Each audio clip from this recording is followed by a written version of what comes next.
adventurers, travelers, and friends, and welcome back to a Bragworthy Adventures video.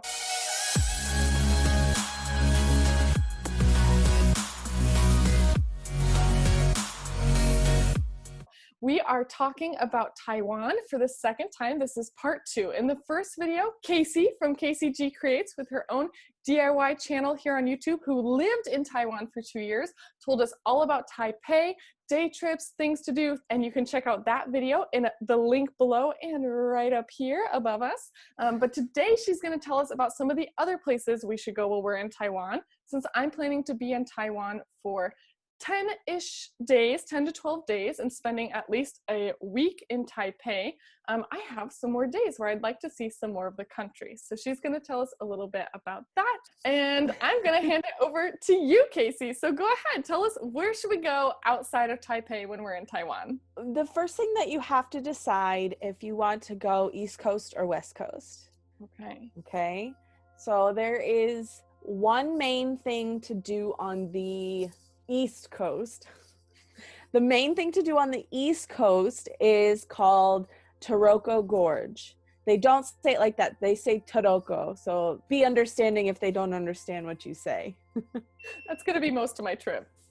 Yeah, it was most of my 2 years there too. So Taroko Gorge is the largest national park in Taiwan, and it is gorgeous. There are hikes upon hikes upon hikes. There are, you walk down these cliffs, and it's not a greenery kind of hike. It is rock and like sheer cliff faces that you're walking by, and there's safety precautions, don't worry. But yes, it is quite amazing. You can go to the town of Hualien and stay there. And the entrance to Taroko Gorge is it's about a 20-minute car ride. We rented a car while we were there. But then there is a bus that goes out there that takes maybe 45 minutes to get out to the entrance to the park. And the first thing that you can do is go to the entrance center, the welcome center, of course. From there, they do have buses that go throughout the park that you can stop at different hikes along the way. The most popular hike is the one that I did the first time I was there. I went twice, actually. It's like a cliff face on this side, and sometimes it comes up and gives you like an overhang. And then over here is the river that flows through the gorge. And the water is so blue and clear and perfect. It's amazing. They tell you that the hike takes maybe an hour, 45 minutes to an hour, I'd say, there and back. Okay. We kind of took our time, and it took us closer to like 2.5 hours. I'm a photographer too, so I like to stop and take pictures along the way as many times as you can imagine. So yeah, and then several hikes. You can continue on the bus ride up the trail, through the rest of the park, and stop at different stops along the way. And there are waterfalls, and there's one that has a temple. You can climb up to the temple and like see this amazing temple with an amazing view. There's some really cool little lookout spots along the way. So my first thought when you're saying all these hikes is, what do you do when you get hungry? Do they have food in there?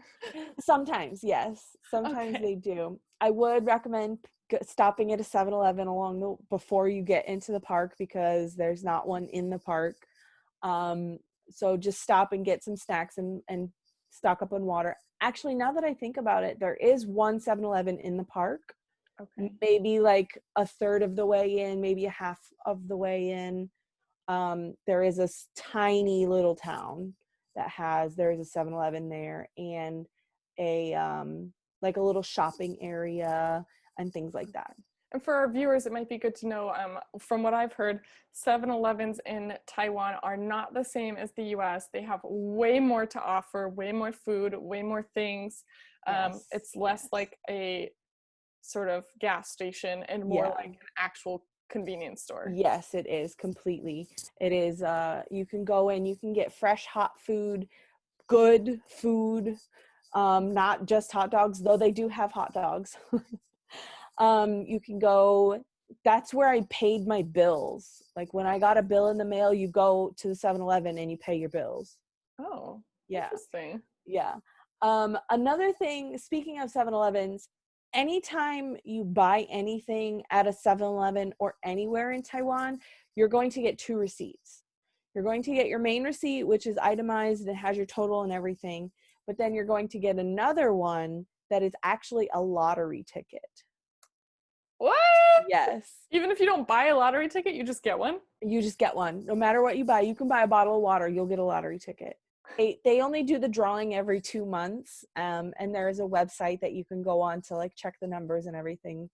I actually won 200 NT, which is about $6 Hey, on it's one still of them. something. And I was there for 2 years and I only won on 1 ticket. At least you won. Something, yes. I'm glad though that there's food. I definitely worry about when there's food when I'm hiking. I'm always the person Yes. in the middle of the hike going, I hope there's a burrito shop at the end. Yeah. Actually, at the end of the first hike that I was talking about, there are a couple of food stalls that have traditional Hakka cuisine. And the Hakka people are the indigenous people in that area of Taiwan. Oh, wow. Yeah. And So you can it's a lot of beef, a lot of meat. Is there more to do there, or there's a really nice downtown area with some shopping. I will warn you. There are some nice shopping areas in the downtown area and some really interesting food there. Okay, so one of the things I want to recommend is a food item. 2 things, actually. They have a like peanut brittle and ice cream crepe dish thing. ooh. Yeah, I don't know. It's like a crepe, but it's thicker than a crepe, so it's not really a crepe. And it's laid out and they put a scoop of ice cream on it and then like caramel sauce and like peanut brittle and like shaved peanuts and stuff like that, and then they roll it all up and you can eat it, and it's great. Yeah. Sounds delicious. Yeah. And then the other thing is it's called like a Taiwanese burger, but it's not really a burger. It has, the one that I had, they come in all sorts of kinds and whatever. The one that I had was like a shredded beef inside, and then they have like a kind of a coleslaw, kind of like a salad mix on it, and then shaved peanuts on it as well. And then it comes inside a steamed bun. Oh, Yeah. that sounds good. It's so good. It's so good. Highly recommend. Like that. Yes. So some good eats and some good hikes on the Yes. East Coast. Yes. Should we move on to the West Coast, or We is can there do more? that. Okay. Yeah. No, actually that's pretty much the rest of the East Coast. If you get a scooter, you can go down south of Hualien. Kind of far away are some really cool black sand beaches, which Ooh. are open. I have not been to any of them though, so I don't know if they're good or anything like that. But yes, there are black sand beaches on the East Coast of Taiwan. Best way to do it is to rent a scooter though. Okay. So if you do want to do that, that's fine. Back to the West Coast as something called the high-speed rail. It is very fast. You can get from the first stop to the last stop in like 3 hours, 3.5 hours. Wow. Yeah. It's crazy. Reminds me of Mission Impossible. Like, Yeah. that's my first thought, is like some guy crawling on a super like fast. Yeah, really. plane. It's a really modern ride. Like it's a really smooth and like modern looking ride. And like when it stops, you barely feel it. When it starts, you barely feel it. Wow. So it's great. The first stop on the high-speed rail that I recommend is called Taichung. Okay. Taichung is actually pretty far south. It's maybe 1.5 hours to 2 hours on the high-speed rail from Taipei.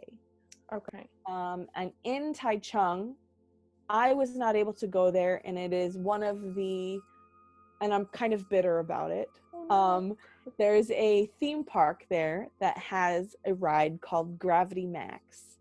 and Gravity Max has a 90-degree drop. Oh. Yes. I wanted to go on it so bad, and I was not able to.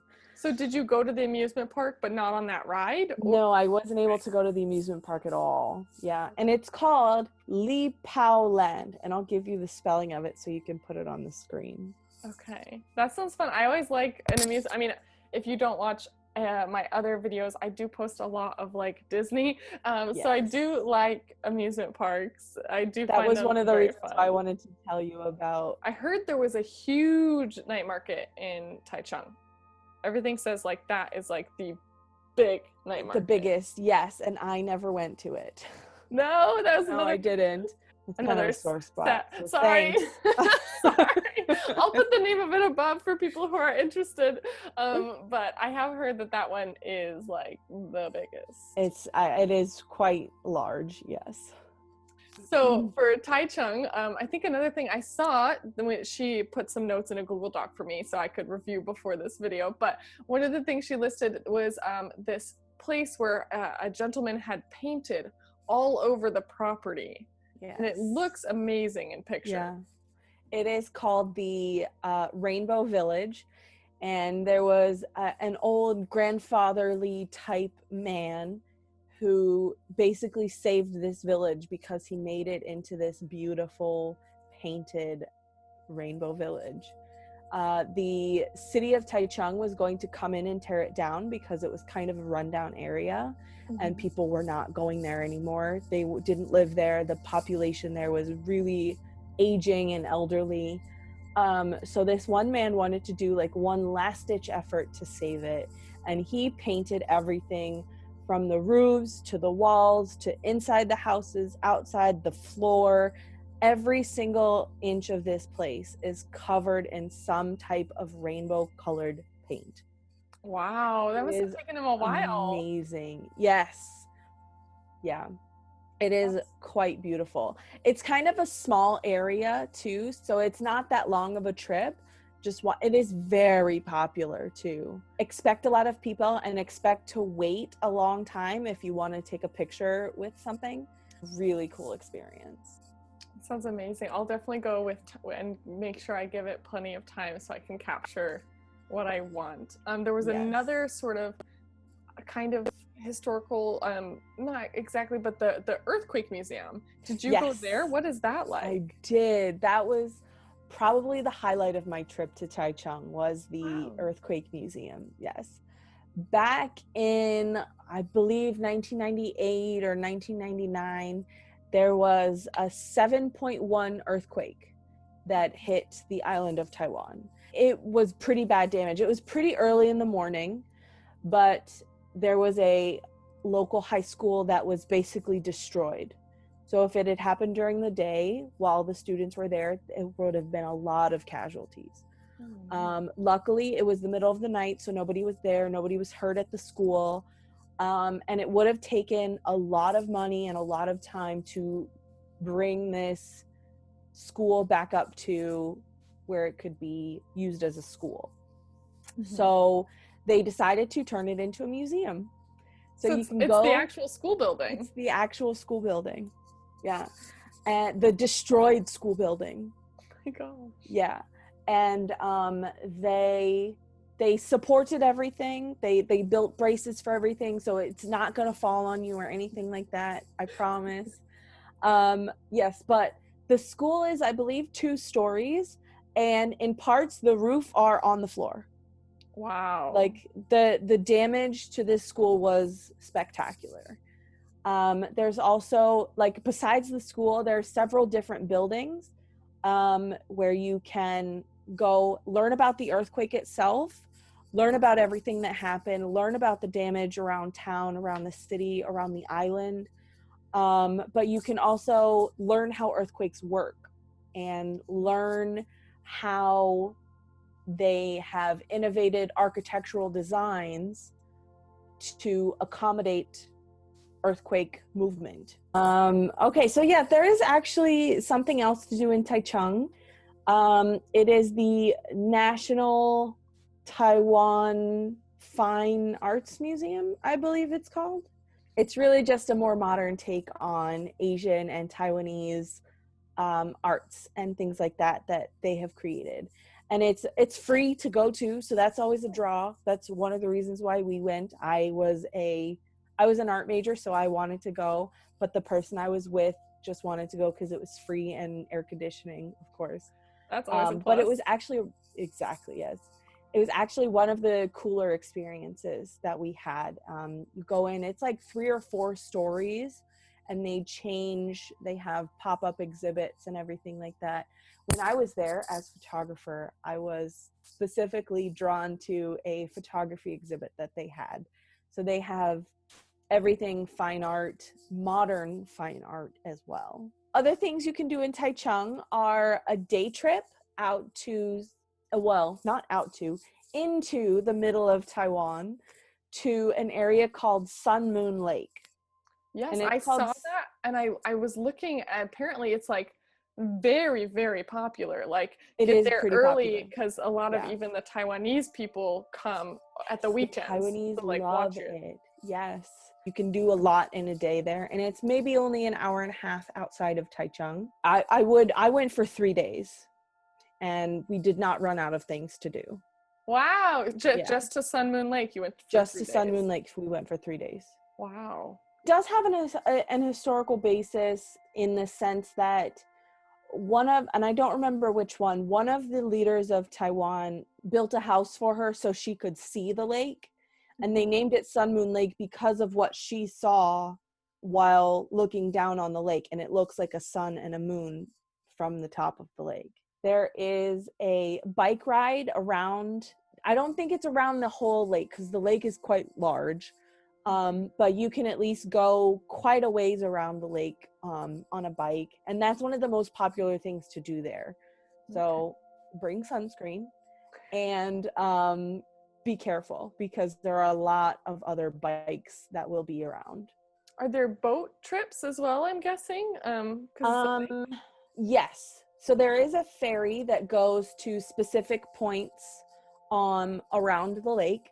There's also, you can do kayaking and stand-up paddleboarding and things like that. I'm excited. There's so much to do, and this video was just like 2 cities outside of Taipei, and there was so much to do in Taipei itself as well. So this is going to be an amazing trip to Taiwan. So if you want to check out Casey's channel, she gave us some awesome deets, and she's very instructive, very informative, very helpful, and she is the same way when she does her videos about DIY.